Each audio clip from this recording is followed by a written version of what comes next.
Hello and welcome to another episode of Enter the Boardroom with New Role, the business-oriented podcast that brings the boardroom to your channel of choice. I'm your host, Oliver Cummings, CEO of New Role, the board-level hiring platform that specialises in the high-value chair, independent director, advisory board member and trustee placements that drive high-impact boards. Today, I'm delighted to be joined by Nicolina Andall. Nicolina is a qualified solicitor who is Senior Corporate Counsel at Atlas Copco and a portfolio NED with board-level experience in the corporate, public and not-for-profit sectors, which includes 2 board apprenticeships with Aldermore PLC and Hope Macy, a fintech SME. She's an independent panel member for the Ministry of Justice, where amongst other things, she's responsible for making ministerial recommendations in respect to board members in the public sector. Nicolina was recognised in the Cranfield 100 Women to Watch 2020 list. And Nicolina, it's a huge welcome and thank you so much for joining us today. Thank you. It's an absolute pleasure to be here. Thank you.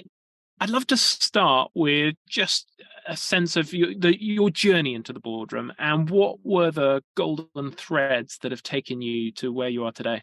Yeah, so I like many other people, but I kind of fell into it. Many years ago, I joined my local Chamber of Commerce when I set up my own legal practice. When my children were younger, I wanted to be a bit more around.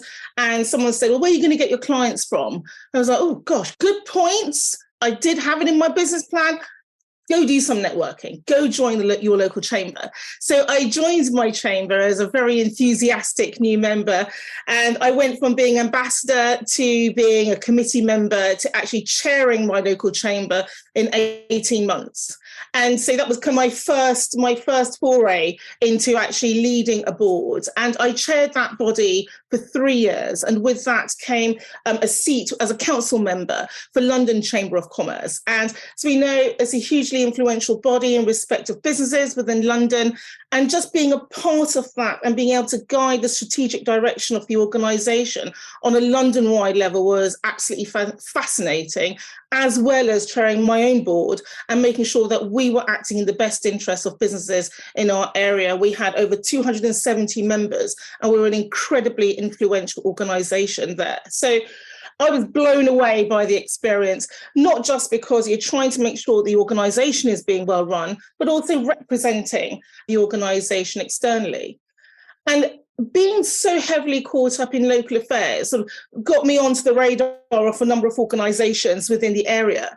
I'm actually a construction engineering lawyer by training, and I was also trying to target that sector in respect of getting clients. So I was approached by a perfectly formed not-for-profit called Constructing Excellence, which was another membership organisation, and I joined them actually as their secretary. So I was very much responsible for corporate governance and making sure that all our minutes were done well, making sure that I was aware of the Constitution and ensuring that we were run really well.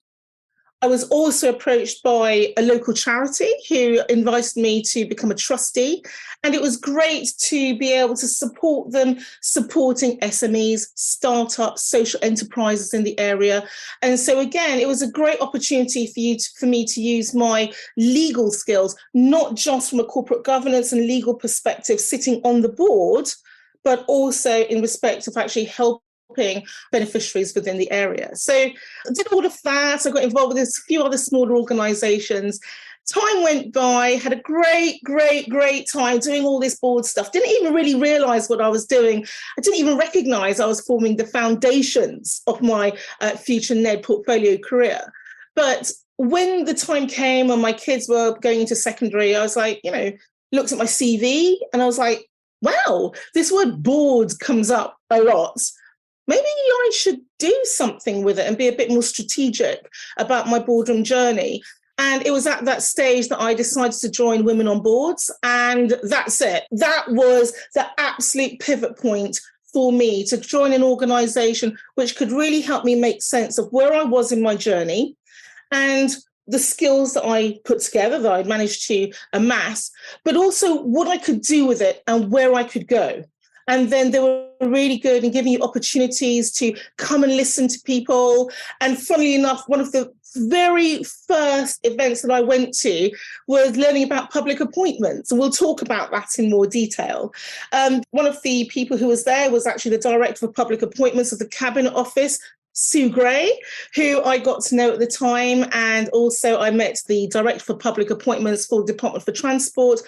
And just those two discussions, those two meetings just kind of sparked off an entire journey that I can't believe that I've been on that journey, but it has been absolutely fantastic for me and my understanding about what public appointments are, and also being able to feed back. I'll be sharing some of the insights into public appointment journey today. So I did that. I became an advisory board member for a leading legal publication.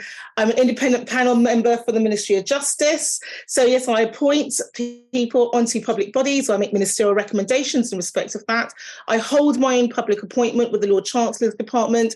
I've had my board apprenticeship with Aldermore Bank, my board observer role with Hope Macy, and I'm currently a board member for International Women's Forum, which is a senior leadership networking organisation focusing on the advancement of women. And after that, I founded my own group called Inspiring Diverse Leaders, and that seeks to encourage, support, and showcase ethnic minorities in respect of their becoming influential voices in the boardrooms of our society. So I've done huge amounts, and there's more to come. There's more to come. Go on, inspiring story. I'm sort of thinking about where to start. I tell you where I'd love to start is around those board apprenticeships, because I think that's a really interesting area that lots of people seem to be starting to sort of grapple with. And you've had 2 of these apprenticeships with, I think you mentioned Aldermore Bank PLC and Hope Macy. Tell me more about your experiences of those. So after I became quite strategic about my journey and I decided, right, this is where I'm at. These are the kind of board roles that I want. I come from international corporate background, so I'm quite keen on sort of going down the FTSE route. I thought to myself, well, what do I need if I'm going to be effective, for me to feel effective in these roles? And I thought, number one, I'm going to use a word that I'm going to put my trademark on, right? Neducation. I think it's quite important to have some level of education if you're going into these roles. So I undertook the Financial Times postgraduate diploma for non-exec directors. I did that during lockdown. And after I finished that, I was like, oh, that was amazing. That was amazing. I've learned about it all on paper. But you know what?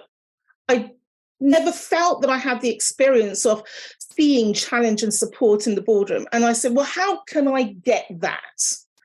And so I went out, did my research, picked a few people off LinkedIn, asked them some questions, and I fell into the Boardroom Ready program with Heather White.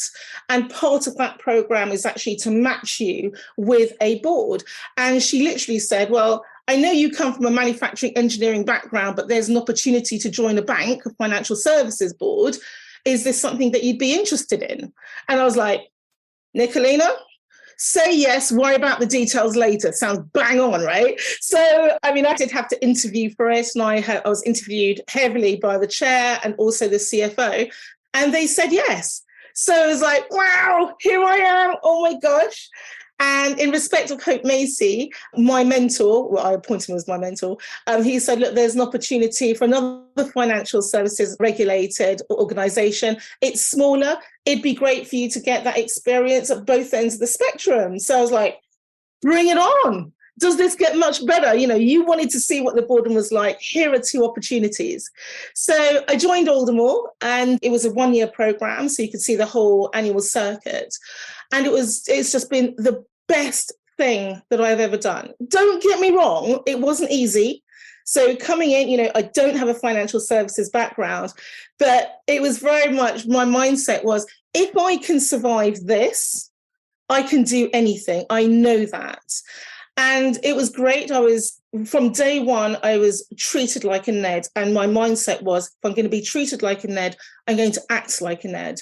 And I was onboarded with another NED. So the induction was all the same. So, you know, you meet all the board members, you meet all the departmental heads, you meet the exco. And, you know, I was invited to all the board meetings.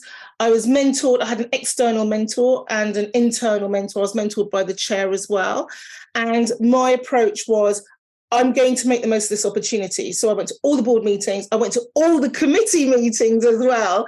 I thought, when else am I going to get this opportunity to see the internal machinations of a really well-run organisation?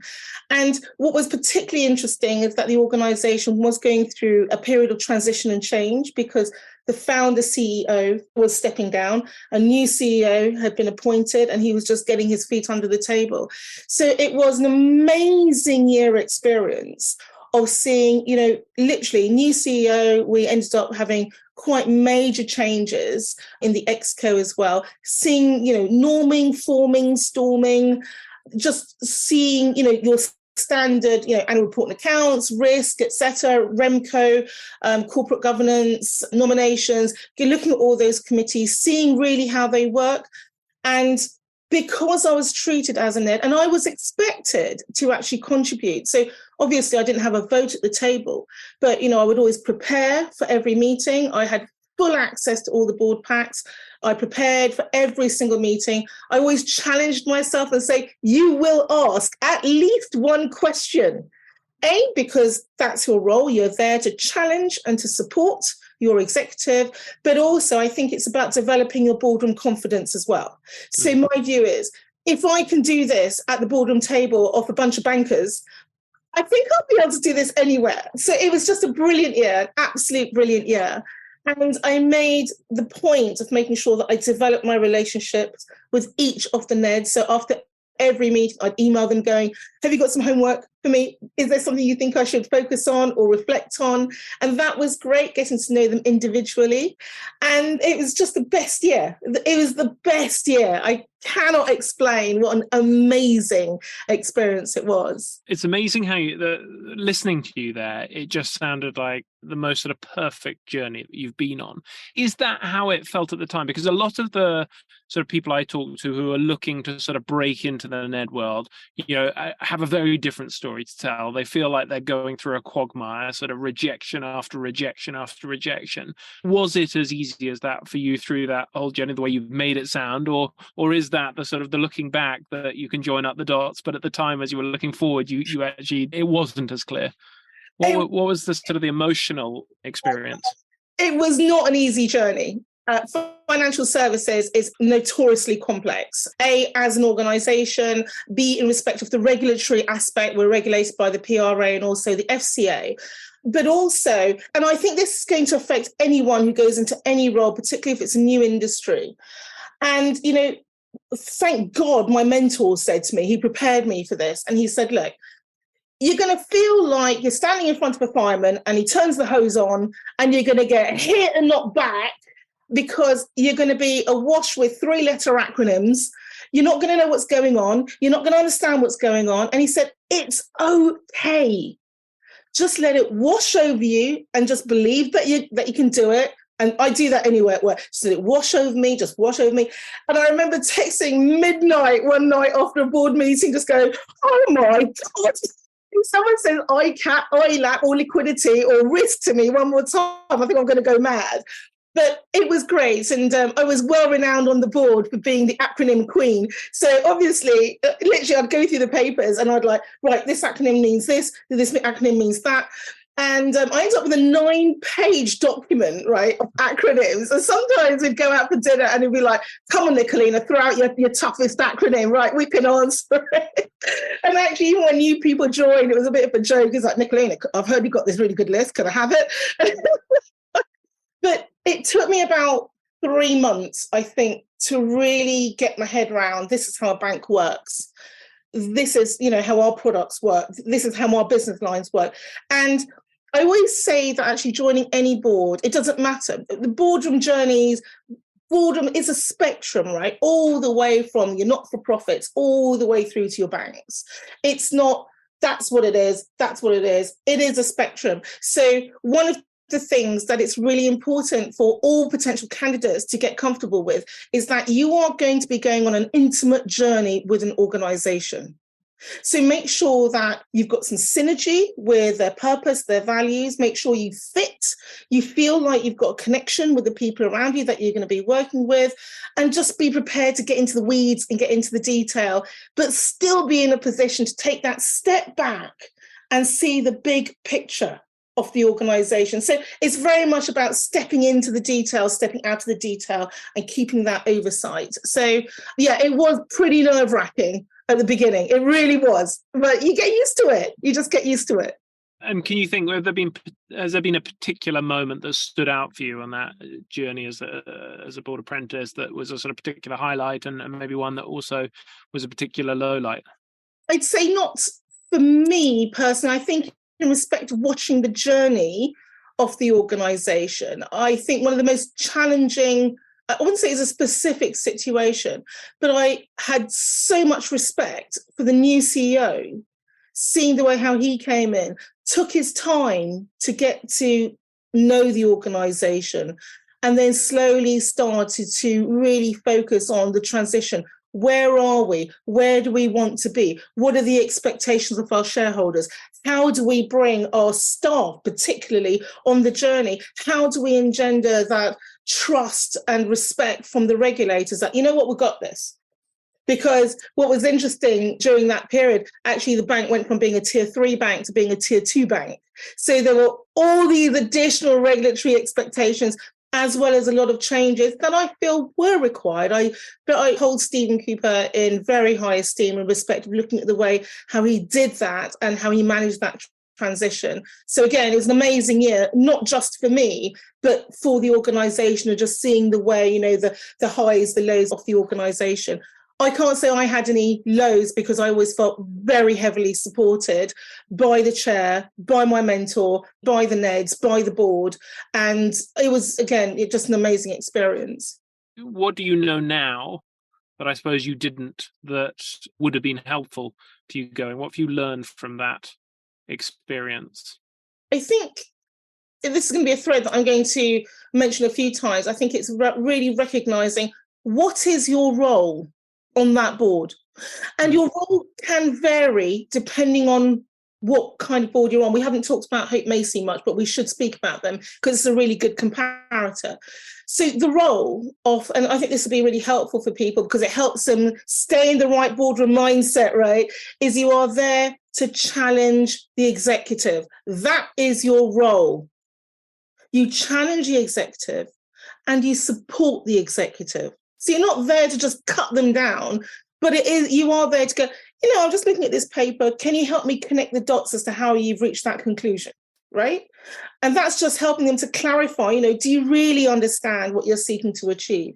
Is it really in line, you know, with maybe our purpose, our values, whatever the case may be, or whatever you're stating, what you're seeking to achieve? So that was what I really heavily learned from the experience at Aldermore was, number one, I could really clearly see that I could see also the role of a chair. I will be a chair one day. Not yet. That's in the future. Putting that out there, right? But also looking at what a good chair looks like, good chairing. Looking at the way how, you know, NEDs operate, a good NED team, seeing how they interact and support the executive. I think it was just seeing that in action. That was the purpose of my wanting to do the apprenticeship. And I really feel that that's what I learned. And I'll come on to it when we talk about public appointments. But, you know, for people who are, you know, seeking to get that first role, many people will be professionals, you know, with 20 years as an executive. Being a non-exec is a different role and it's a different mindset. And so when we talk about people who maybe aren't making it, genuinely, if you haven't got the right mindset, it shines through in the interview and they just go, you know what, that's not what we're looking for. We're not looking for someone to come in here and tell maybe that general counsel they're not doing their job right. That's not your role. So I think that's probably, if there's going to be a key takeaway, it's just about understanding what your role is on that board. And to do the comparator, to talk about Hope Macy is at completely the other end of the spectrum. It's 5 older guys and me, right? It was a very different dynamic and it's a different feel in the organisation. Your role still is to challenge and support, but For people who really want to be able to add value in a slightly more direct way, I think the smaller boards are an excellent opportunity, because there you can actually pour in more of your executive experience. So, I've been a solicitor for over 22 years now. And so I do a generalist in-house role. I've worked as a business partner for many years. So I can say, look, I can talk about M&A, I can talk about structuring, I can talk about JVs, I can talk about commercial contracts, I can look at employment, and I can, give a very, really help them out, because they don't have access to that otherwise. So it's a different role, but you're still there to challenge and support, and leave the executive alone to go and get on with it. Yeah, no, I love that emphasis that you put throughout there on both challenge and support, because I think so many boards spend far too much time on the challenge and not enough on the support, and forget that that's a really critical part of the role. How, I guess if I was sitting there as a sort of first time looking to take on my first role and listening to you saying, well, you've got a challenge and support, and you come up, I came from an investment background where I got chucked onto boards quite early, where I had no experience, and there I was sitting with sort of senior grizzled management teams, executive teams, trying to sort of mostly challenge them. I didn't do enough of the sporting. But it's really tough when you haven't got that experience framework to do. Can you maybe give some examples of how you were able, both on the challenge and the support side, to do that as someone who hadn't come from the industry particularly? I think that's always very, very challenging. I think one of the wonderful things about being a non-exec is the fact that I think if you are going to challenge, you can do it from quite a high-level strategic perspective. One of the best pieces of advice that I've been given by a very long-standing FTSE 100 chair is, he said, Nicolina, one of the key things you must be able to do is to float above the detail. As a board member, it is about that strategic oversight. So, for example, I might say, well, in my day-to-day business at Atlas Copco, we're very customer-centric, very customer-focused, to the extent it's like, come on, folks, we need to focus on our business too. No, what does the customer need? Let's satisfy that. And so it was quite interesting being at the bank, where there was so much focus, particularly at the time, because of what we were facing, about the regulatory oversight. Sometimes, I would say, well, perhaps we should focus a little bit more on our customers and our customer journeys and some of the issues that they're having, looking at complaints, etc. Tell us a bit more about what's going on that front. And that doesn't need me to be a banker. That is me just looking at a business. How does a good business work? How does a good organization work? You've got to be satisfying the needs of your customer, or whatever it is at the end of the journey. So I never bothered about the banking side, because it was just like, there are people in this room who are far better at banking than me. But I can talk about generic things: purpose, values. How is what you have suggested linking up with our new value framework, for example? That doesn't require you to be an expert banker. That just requires you to have good business nous and good business common sense. So I think that's certainly one thing you can do. And also, people shouldn't put themselves under too much pressure to be talking a lot. You don't talk a lot, you listen. If you are getting it about right, you might say maybe 2 questions in a meeting, because everyone's got to have their right to say something. So go in prepared, listen for the topics. I mean, sometimes I just wanted to have a little checklist. Did anyone raise this? Did anyone raise that? As long as it was raised, I was happy. It didn't have to be me. But I'd always try and, put something out there, something, if it is at the right time, the right place, and done in the right way.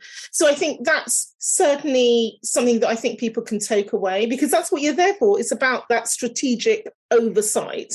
And you can apply that in any business, any sector, any market, it doesn't matter. So I like to pride myself on the stakeholder piece. Who are your stakeholders and what are they thinking? So it might be in another area, say, for example, if I'm on a charitable board, I'll be the person to remind them about the Charity Commission and the Charity Commission guidelines and requirements.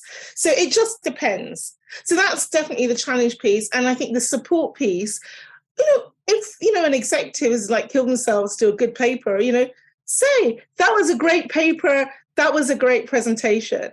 One of the quotes that was given to me that I've got a big book of quotes, these are, pieces of advice I've been given, is that politeness and civility is king in the boardroom. You don't need to rip people to pieces.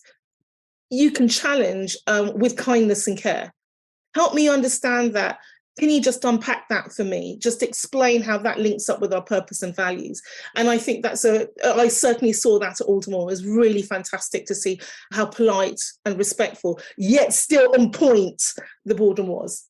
I love that. And your point around sort of asking only 2 questions really resonates. I always make the mistake of, I've got about 30 questions I want to answer. And one of the sort of hallmarks I've always noticed of the really good board members that I've worked with is that they ask few questions that, as a result, that less is more. People really think long and hard about them and take them away, whereas it's very easy to get lost if you ask 30. They miss the really critical ones. Yeah, were there sort of characteristics that stood out for you about some of the individuals on those boards that you've been with that really made them shine out as being the sort of biggest contributors, value add?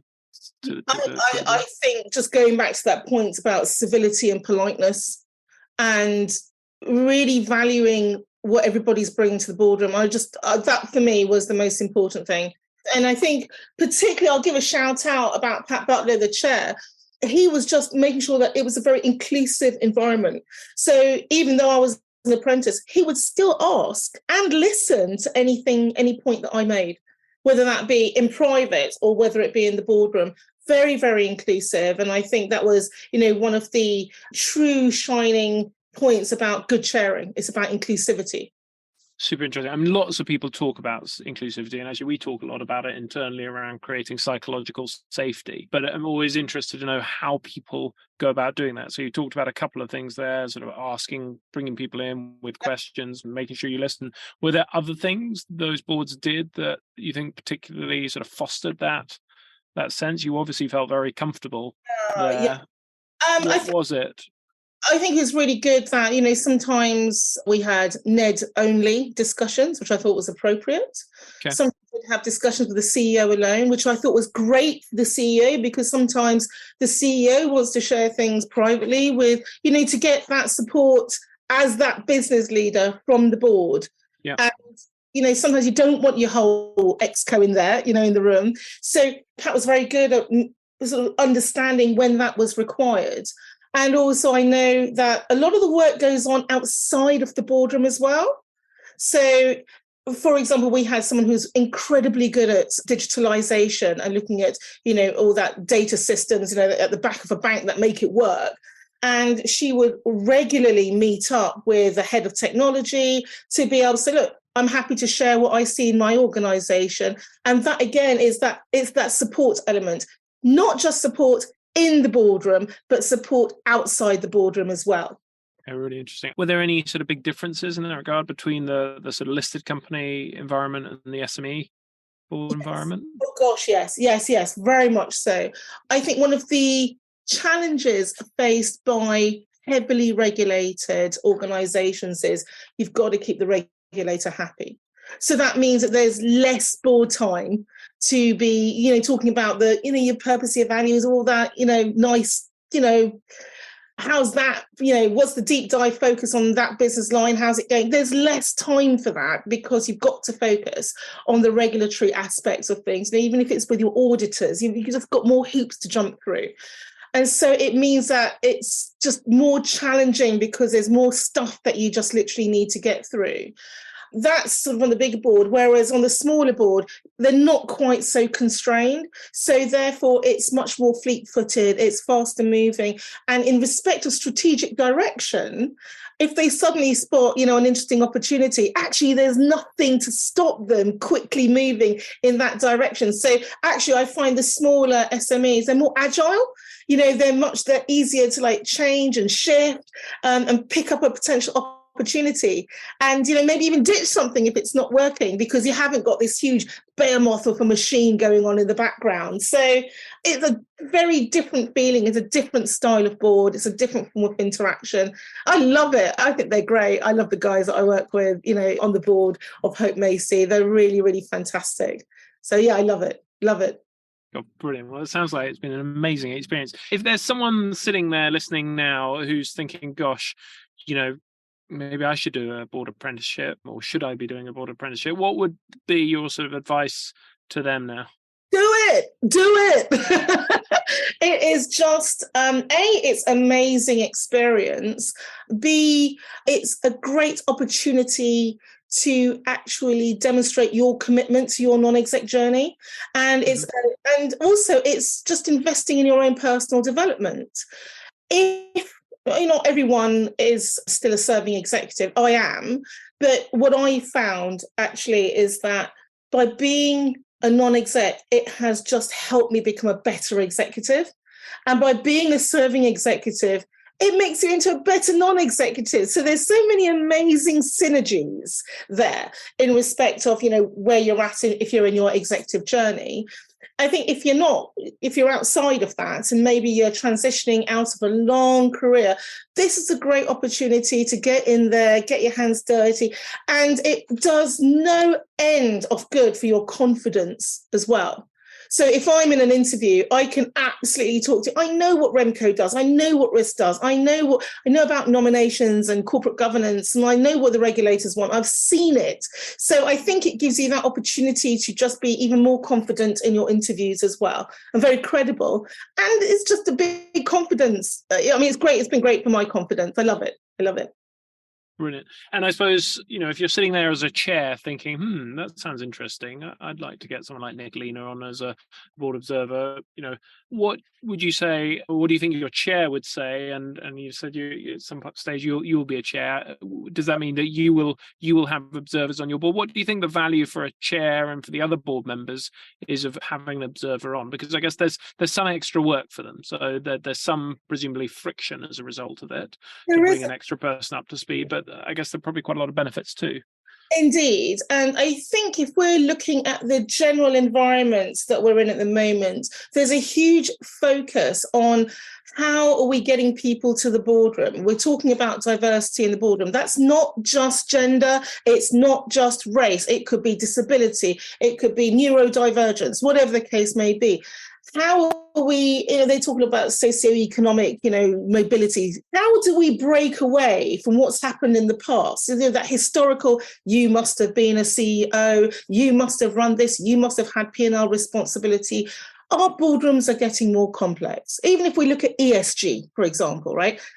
If you haven't had anyone in ESG in your organization before, with ESG being the focus it is right now, or the TCFD disclosures, you need someone to be coming in. They may not have, a long track record as a NED, but they sure as hell have got some of the essential knowledge that you're going to need as a board. So you know what? Why not bring them in as an apprentice, see how it goes, right? And it means that you can get, some much needed skills on the board, but also they're getting some much needed board experience as well. I think it's a two-way process. If you pour into them, they'll pour into you. Even though I went through a scheme, there are some schemes out there, but lots of people, just literally, ask, immerse yourself within the NED world, ask, could I come in? Could I see a meeting? Could I join or whatever? And certainly there are other non-execs that I've known who've actually joined a board as an observer apprentice and then 6 months in actually been offered a role.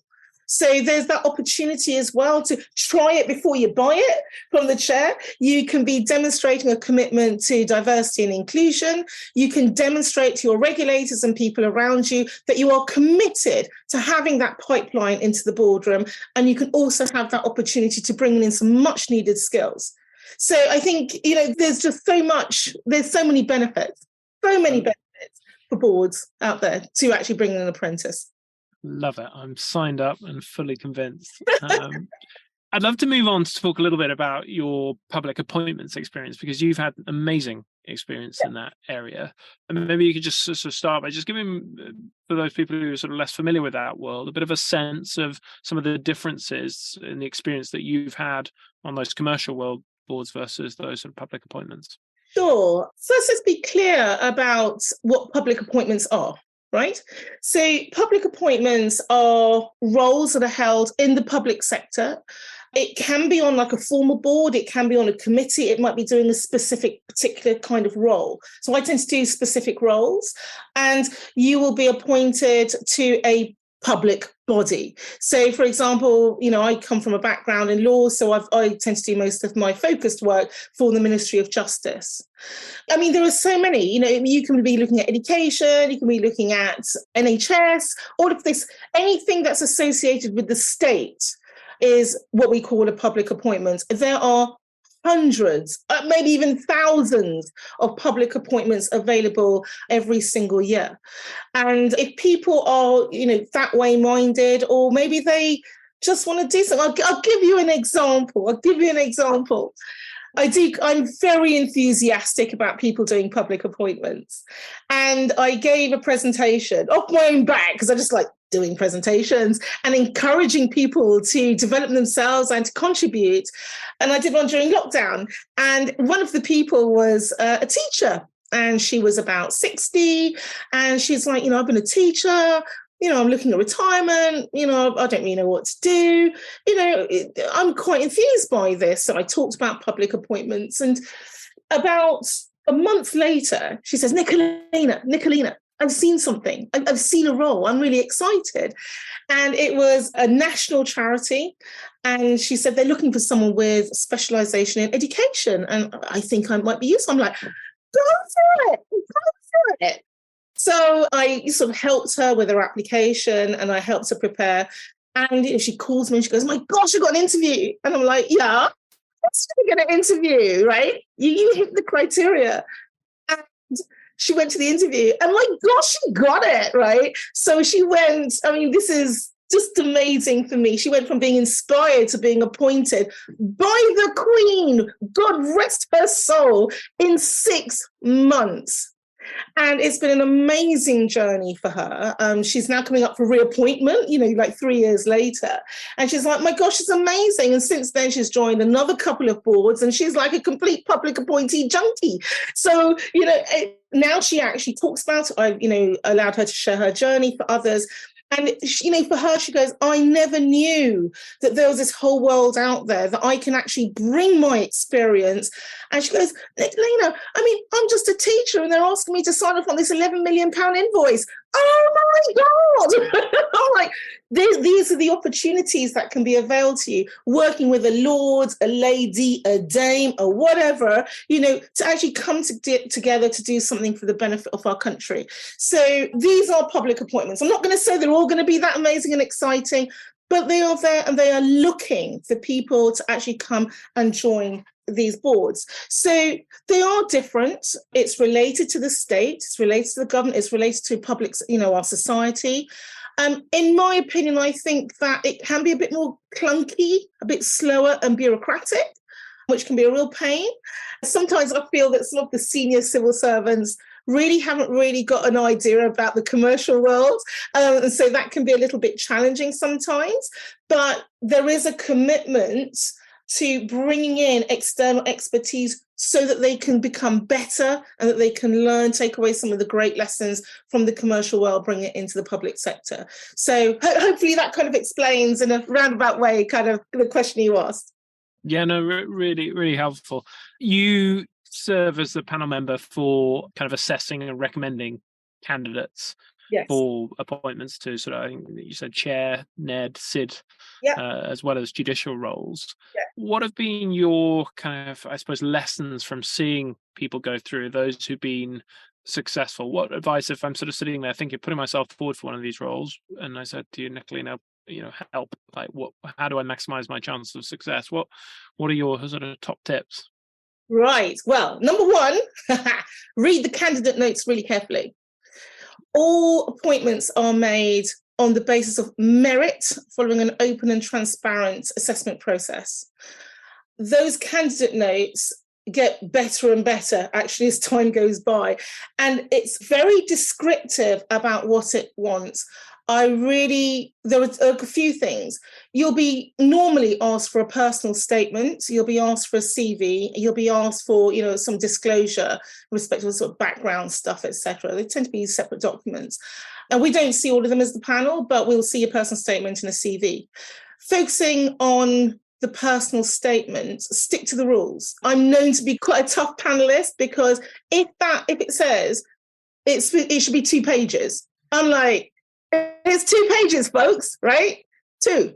You can put in 4, and I'm very open with my chairs. I'm not reading a word over 2 because that's not fair, right?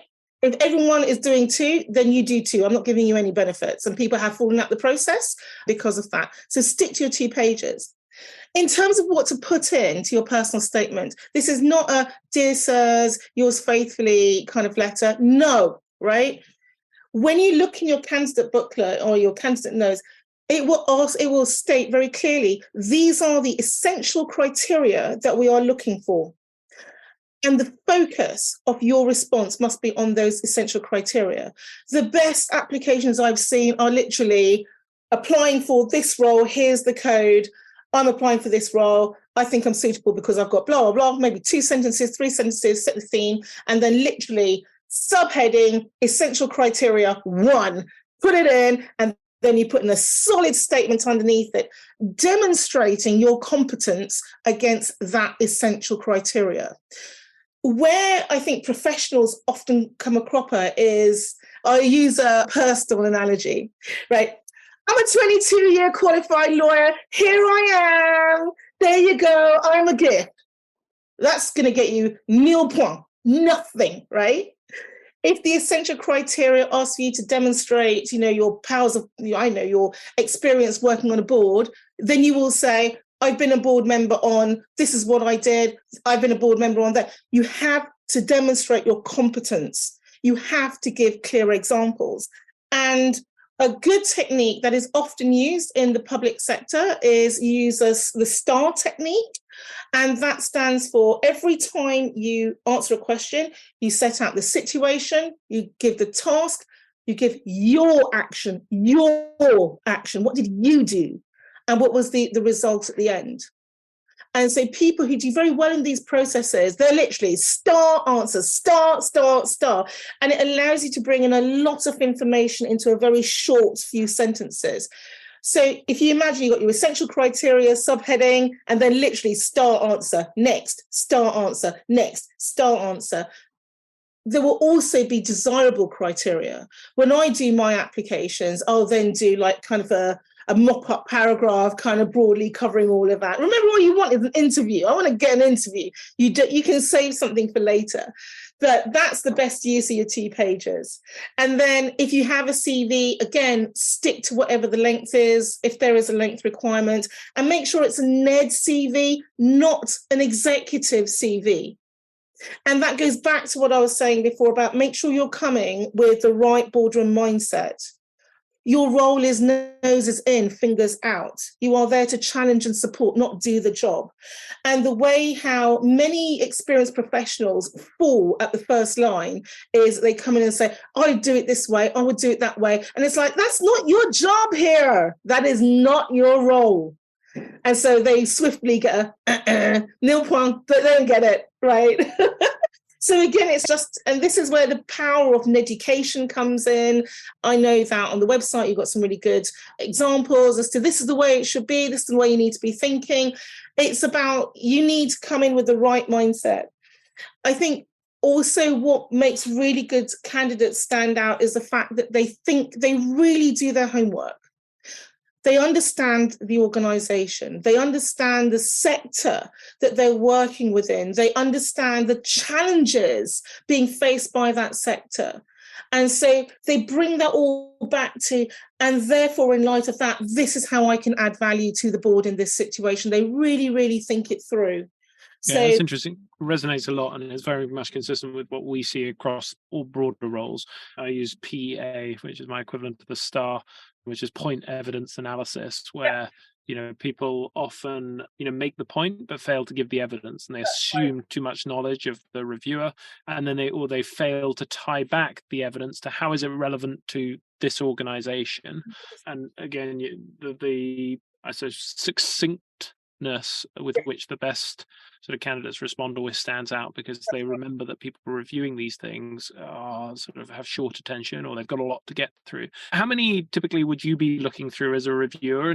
And would you say that your approach to reviewing is sort of one which is common across all those reviewing, or do different people bring different approaches, personalities, and so it depends on who happens to be the person assessing, determines what works and what doesn't.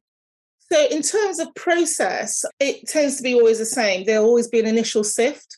That sift will be done by we do it individually, and then we come together as a team and we compare our results. Every single question is scored. So it comes down to scoring, whether it be ABC, I prefer 0 to 5. And then we just compare and contrast. If there's a gross disagreement, then it's like, well, okay, well, why did you give that a 0 when I gave it a 5? Justify, how you've reached that position. So I spend for me, preparing as a panel member, I will actually prepare for it as if I were going for the interview myself. I will read the background. I'll read the candidate pack. I'll read the website. I'll go and find out about what's going on, the challenges.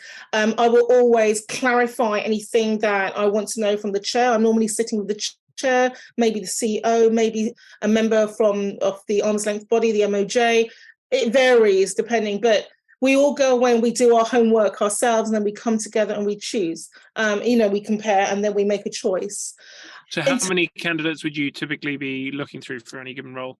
It really varies. It varies. My biggest campaign, we had 70 for 3 places. And then I've done some where there were literally 12 applicants for one role. So it's actually not that competitive compared to, we on average have, I think it's something like 40 applicants for a sort of commercial role, but sometimes it'll be in a disaster scenario, it'll be 200 for the super competitive ones. Yeah, there was one chair who I'd done 2 campaigns with her, and she called me and she goes, "Oh, I wish you were with me on this campaign, Nicolina. We've got 700 applicants to get through." And I'm like, oh my God, well, you know where I am next time, right? So it does vary, but I think people think that it's more competitive than it is. Don't get me wrong, it's difficult to get through. We know what we're looking for, but I hope everyone takes it the right way, but there can be lots of complaints about, there needs to be more gender diversity, there needs to be more ethnic minority representation. And one of the things that I bring through in my talks is like, well, that's a really nice thing to say, but ultimately as a panel member, I can only recruit from what's applied. And if you're not applying, I can't recruit. So you know what? It's a double-edged thing, right? It's incumbent on the panel to make sure they're being open, fair, transparent, and looking for diversity where that's possible. But it's also incumbent on applicants to actually put themselves forward as well for consideration. So I hope that, some of the things that we share today, there's organizations out there, find the confidence and go for it. Go for it. Well, one thing I'll sort of sometimes hear people say, particularly with regard to public appointments, is, it's all a stitch up. It's the minister's mate who's going to get the role. And most of the sort of the permanent secretaries I've spoken to say that's absolutely not the case. Like, it does very occasionally happen, but by and large, that's not the case. What's your experience as an assessor been, the people that you're recommending ultimately sort of going through to get the appointment? Yes, ultimately, yes. That's what I've seen. In all of the campaigns I've done over the last 4 years, to the best of my knowledge, none have ever been trumped by a minister. Occasionally, for some of the civil service roles, I know that occasionally a minister can go, well, I really want this person in. But I'm aware that it's the same rules that apply in public appointments as for civil servants, is that appointments are made on the basis of merit following an open and transparent assessment process. So that's been my experience. Sorry. That's been my experience. So I've never seen our recommendations being trumped. Okay, no, that's great. But then I suppose even with that, if you've got, 30, 40 people applying for these roles, or I think it was 20 to 1, was roughly, that when you said 73 roles, was sort of roughly 20 to 1. That's 19 people who aren't getting the role ultimately. Are there some people where you sort of look at their applications and you just think, look, you're never going to get a role, you're wasting your time? Or do you think it's just a question of perseverance? Or, how should people think about it? Because often when I see people being unsuccessful getting a role, they will sort of fall into a number of different buckets. Some people will say, well, what was I thinking? I'm mad. Why did I ever apply? Clearly, I'm not right for this. Some people will fall into well, they're clearly mad. They clearly got this wrong. I'm obviously the best person for this. How could there be anyone better than me? And then there's probably another bucket, which is, well, this is a stitch up. They already knew who they wanted to hire and they were just running this. And our experience is actually it's very rare that any of those sort of outcomes are the case. But what's your sort of take on that? And for those people who are in places 2 to 20 or 2 to 40 or whatever it is, how do you sort of segment that audience? I will say that there are some absolutely terrible applications. I have seen that. I've seen generic CVs, which are clearly generic, and they're just being sent out for everything, and just scatter and pray. And it's like, but you clearly don't really know anything about this application because it's just totally non-targeted. Clearly, you're copying and pasting from other applications you've done, hoping that, the numbers you're going to get something. Clearly, it's worked in the past, but it ain't going to work for this one. So there are some which are hugely generic. Clearly, you can see that they've got board experience, but it's so generic. It's like, oh, come on, try a bit harder, demonstrate you've done your homework. There are some applications which are completely they're just not appropriate. And it's like, actually, you sound like you're applying for a job as an engineer, not sitting on a board. Don't quite understand how you've got here, but, good on you for trying, but go away, take on some advice about your CV, take some advice about how to actually apply, read the candidate pack. And then you get the more generic, decent applications, but there were just better people. Ultimately, what everyone has to remember, it's not just for the public appointments side of things, it's also for all appointments, is that the board has a board skills matrix. It has in mind what it needs. It's looking at the optics of the situation. It's looking at the kind of experience that it needs. And so we'll talk about that as a panel, and we'll take that into account when we are putting together the candidate pack and then going through the SIFT and also the interview. So it might be that my chair turns around and says, I see loads of people who've got this experience. We don't need that on the board because I've already got 2 people with that experience. So it sounds awful. It's not about you.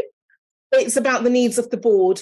So I think that's a really tough one for people to digest, where ultimately, they could do the role. They'd be perfectly capable. They're a competent person who's engaged, has insight, but they just don't stand out enough or not in the right ways. They're spikes relative to what the organization needs. And I think those are some of the people we find it most difficult to explain to. Why did you not get this role? And should you continue investing your time? Because if you're, I suppose it's, these days it's like being a sort of top 100 tennis player, and actually you're competing against people who are in the top 10. And it's not that you're not a really good tennis player when you're in the top 100, but like if it's going up against someone who's in the top 10, they're a different level. I don't know what's your advice to someone who is in that sort of top 100?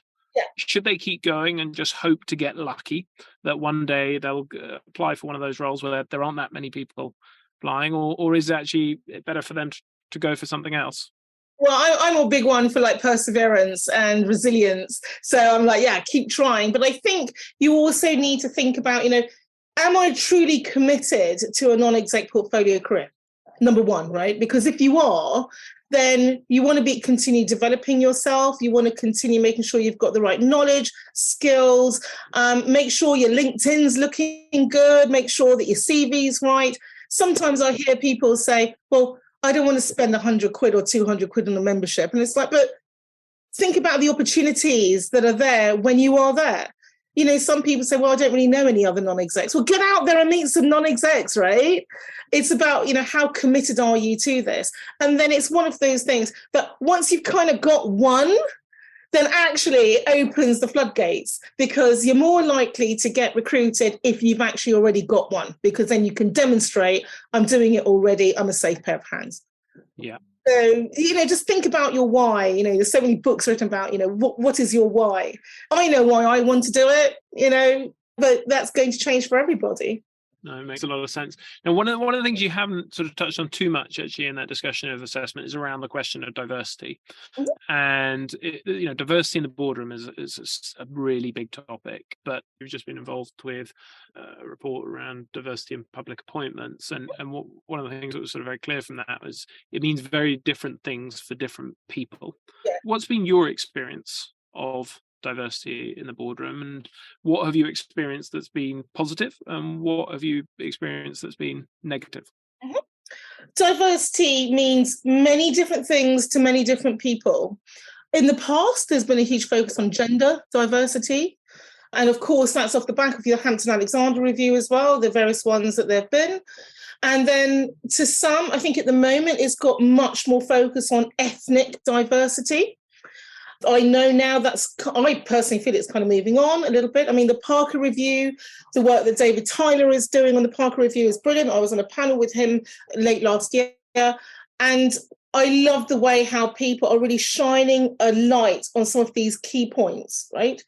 I was reading something, I think it was in The Guardian over the weekend, so saying when there was a chair of Sainsbury's, going back in the day now, and he decided to start up, I wonder if it was David actually, and he would decide to start his career by actually just walking around the various shop fronts. And he's like, well, hang on a second, our boardroom looks like this, our management looks like this, yet still our customers look like that. And he said, it's so important that we actually have some sort of reflection of our customer base, because otherwise, how do we really understand them, right? And this is the big push towards diversity, to make sure that we don't fall into groupthink. When everyone looks the same and sounds the same, we get groupthink. So my personal experience has been that in the boardrooms I've been in, there has been a genuine commitment to diversity, because they recognize that it actually makes their organization stronger. You want someone to actually come up with a different perspective, because if you're not getting that perspective in the boardroom, your customer base sure is. Your stakeholders sure do have a different view. And that's why you need that melting pot in the boardroom. So have you got specific examples of where you've seen that in sort of play? Because one of the interesting things actually with a lot of the people we spoke with as part of that research was people were generally committed and positive to the concept of, yes, diversity in the boardroom is better. But then when pushed to say, well, what's an example of that in action? Because we wanted to sort of showcase things, people were really challenged to come up with like practical, tangible examples where you could say, well, here's an example where that's sort of, in action and having a positive effect. Have you, had examples that you've sort of experienced? So I'd say that we have to remember that in the regulatory environment, the regulators play a tremendous role here, because if your regulator says you will have an ethnic minority on the board, then you better have an ethnic minority on the board. Otherwise, that's going to be a sticking point for them and they're not going to let it go. So diversity, and we know, even though we don't have quotas here in the UK, as opposed to maybe on the continent, in Europe they do, but here it's much more voluntary. But it is a clear expectation of your regulators that that's going to be the case. So the FTSE, the listed boards, etc., certainly FCA regulated, there's a clear expectation of what will be on your board. And since they've come in and they've put that pressure in, actually you can see at the various reports that have been given over the years, there is a clear improvement, because they have no choice. Certainly on the public appointment side, there is, it's all over all the candidate documentation that applications are particularly welcome from those who are not so highly represented. Again, women, race diversity, now we're looking more at trans, neurodivergent, disability, really opening up that, that wider view of diversity. And obviously it depends on what the organisation is. But it's like, well, it's something that I'm seeing done. I still make this point to applicants, because sometimes, I hate to say it, there's a minority of people who go, well, you lot say you want black people, well, I'm black, take me on. It's like, but hold on, appointments will always still be made on the basis of merit first and diversity second.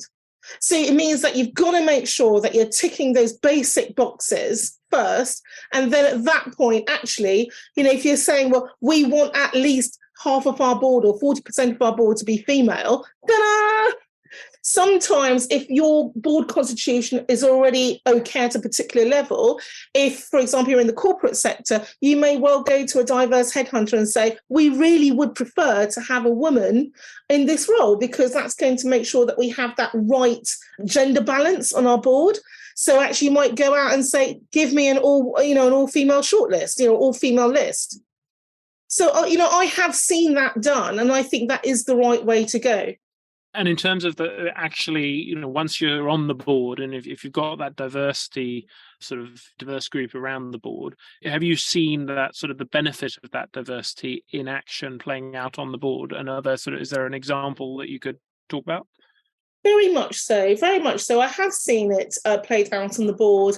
I think it's just because when you bring people in who've got wide experience from sometimes different backgrounds or just a different industry, it's great to be able to, to hear them go, well, when I was at, this other place, actually, this is the way we dealt with it there. And that's, one of the reasons why you want to have a diverse board who maybe have got a different background, to be able to bring in all those learnings. I gave an example earlier where, I come from a manufacturing background, which is incredibly customer focused. And I say, well, hang on a second, right? It's been actually a couple of meetings and we haven't mentioned our customers yet, right? Yeah. So I think, it's because I've got that experience that I can bring that to the table. And then it's like, oh yeah, that's a really good point. Maybe we should set aside some time specifically next time to go through this. Let's get a paper focusing on, on that. Yeah. So that's I think, an example of how a diverse board is stronger by virtue of having people from different backgrounds and different experiences. Got it. Love it. Now, I'm conscious time is flying by, but I do want to just sort of ask one last question before we go into the wrap-up session, which is around, you've talked about education. I love this concept of education. You've obviously got a sort of fantastic growth mindset in the way that you should go about things. You also have talked about the important role your mentor has played for you, and how in past things that I've heard when I was researching for this discussion, you've referenced that your mentor has been instrumental in helping you sort of leverage your output. Do you think every aspiring board member needs a mentor? Everyone needs a mentor. Everyone needs a mentor. If you're seeking to achieve something, then why, instead of reinventing the wheel, instead of coming to it cold, I always say, find someone who's done it before and just pick at their experience. What do you think about this? What do you think about that? What should I do here? What should I do there? How do you do that? You're obviously you've sort of referenced various people, and you're obviously very good at sort of pulling people in, and they obviously sort of warm to you, and with your sort of contagious energy and enthusiasm, I can see why. But how do you go about that? Do you have a sort of conscious strategy? Well, if someone's sitting there thinking, gosh, where do I start? Finding a mentor, and why is someone else going to help me? What would be your advice to them? Yeah, what I've actually found is the more senior people get, actually the more willing they are to help. Yeah. So, and it's a point that we haven't touched on, but one of the key mantras that I live by is surround yourself with excellence. If I am truly committed to a future as a non-exec, then I will put myself in scenarios where I'm completely surrounded by non-execs. And, whether it's a formal mentor, as I got one through a program, I actually picked the poor bugger off LinkedIn. Sorry, Brian, I'm just going to put it out there. During lockdown, I actually did more networking during lockdown than even before. And I still do a lot of networking now. And, I'd go onto these webinars, and if I saw a speaker who was really good, I literally, LinkedIn, hi, that was amazing. Could we have a 15-minute virtual tea break or whatever? And it'd be like, yeah, sure. And then an hour and a half later, I'm like, I want you to be my former mentor, please. I mean, I actually joined the program and started the program and said, I want this guy as my mentor. He's the right guy for me on my journey. It was like, whoa, okay. And I did, and he continues to be my friend and informal mentor now. And he's indeed, afforded me opportunities that I didn't think I'd have. So he's absolutely brilliant. So that's formal mentoring. But I think you can also have informal mentoring as well. I'll go to an event, I'll be surrounded by a bunch of footsie chairs. I will go up to them. I'm really big on networking, folks. So I think it's one of the key things that you need to learn to be good at. I picked up all of this when I was chair of my local Chamber of Commerce. And, I'll happily go up to a footsie 100 chair and go, hi, how are you? Have you got any tips for me on my journey? And can I stay in touch? And they normally just say, yes, Nicolina, here's my card. And it's like, thank you, I will be in touch. Follow up, email them. Can I just have a chat? Literally their time is precious. So go in, 3 questions, 3 points, don't take up too much of their time, be respectful. I'm normally talking to someone whilst they're being chauffeur driven back from some meeting, but it's like, the nuggets of gold I get from those interactions are great. And now that I'm looking for my first FTSE 250 role, I'm very clear on what I want, and I'm now reaching out to my network going, I met you at an event, I see you're in this background, can I have a chat? If I know a chair, hi, this is what I'm seeking to achieve. Can you recommend that I speak to anyone? Who are the best headhunters? And you just network and get out there, because no one's going to do it for you. So you're going to do it for yourself. So, be brave. Remember what it was like when we were all trying to break in our first job or our profession. Be brave, be clear on what you're seeking to achieve, and just go for it. The world is your oyster. Love it. That's very, very inspiring. Time has sort of overtaken me, so it's time to move into our wrap up. So I'm going to do the 5-question quickfire, if that's all right. Where I got a short question, then ask you for a short response, if you're ready. Yep. Brilliant. All right. So first up is the best book every board member should read, and why? This one, the NED Handbook, the Non-Executive Director's Handbook. This is the Bible. It really is. Sorry to all the Christians out there. In the non-exec world, this is the Bible. It is brilliant. It is absolutely fantastic. It is well known to be the best book out there. It covers absolutely everything that you need to know as a non-exec. It's published by NEDA, the Non-Executive Directors Association. Brilliant. I can see it's all very well marked there as well. You've obviously covered that from beginning to end. Your favourite quote and why? Yep. Surround yourself with excellence. That's it. 100%. That was from a friend of mine. And every time there's Leilani, and she's absolutely right. We become an average of what we are surrounded by. I love that. Yeah. Your best ever holiday and why? To be honest, as you can probably tell, I'm not very good at holidays. I've been known to do webinars and present webinars on holidays. Anything 5-star, all-inclusive, with a good pool, a beach, and Wi-Fi. Strong Wi-Fi. Sounds good. The most significant professional insight you've ever had? Yeah, I'd say the importance of networking. It is about who you know, and also about who knows you, and who's willing to sponsor you and to put you forward for things. Networking is really, really important. Brilliant. And last but not least, your favourite podcast? I'd say sticking with the professional stuff, Alexander Lowry, and he does Boardroom Bound. It's American, but it's absolutely brilliant for those on their non-exec journeys. Huge amount of synergies with the UK, and Alexander's a really cool guy as well. So I did reach out to him and we did have a chat, because I'm that kind of a person. He's absolutely fantastic. So Alexander Lowry, Boardroom Bound. Brilliant. Nicolina, it's been an absolute pleasure. Thank you so much for taking the time. I feel positively buzzing having spent the last hour with you. Really, really appreciate you taking the time. Thank you so much. It's been wonderful.